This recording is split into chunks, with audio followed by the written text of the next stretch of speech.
This is MacGyver, and welcome to another episode of Ask STARBASE. In this episode, I will be answering a question from Teo, who wants to know, what's the best way to build an emergency shelter?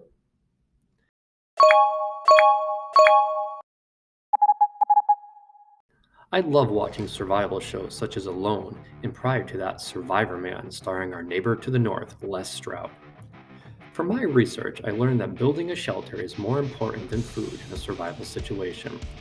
It will protect you from the snow and freezing cold temperatures to the searing heat of the desert. Building an emergency shelter coincides with where you are geographically, what materials you have at your disposal, and what tools you may have.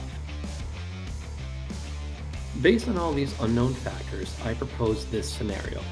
You are an avid hiker and have decided to explore the Beaverhead Deer Lodge National Forest in Montana. It is August, so it's mild during the day, but gets cold at night. Even though you only plan on hiking for 4 to 5 hours, you have the basic survival gear including plenty of water, a small axe, a multi-tool, cordage, food for 2 days, compass, cell phone, and extra clothes. While on the hike, you ridiculously start tracking a moose and get lost. With daylight fading and no cell service, you are forced to build a shelter. The location for your shelter should be relatively flat. Unfortunately, any type of tarp shelter is out of the question because you don't have a tarp. Teepee shelter. This requires 3 long branches tied at the top to form a tripod.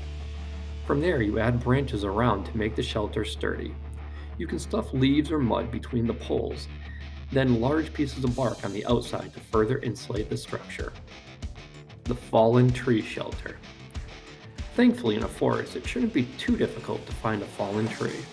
From there, you can line both sides with branches and then weave branches and pine branches as your basic shingles.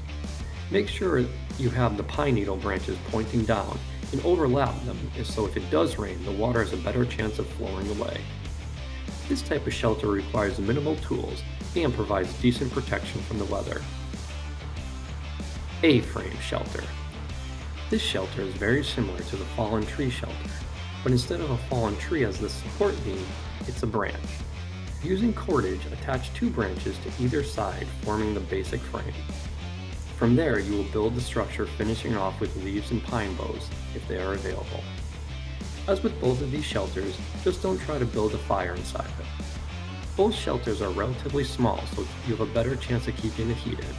Hopefully, one of these shelters will be feasible, and you'll be able to find your way back to the trail in the morning.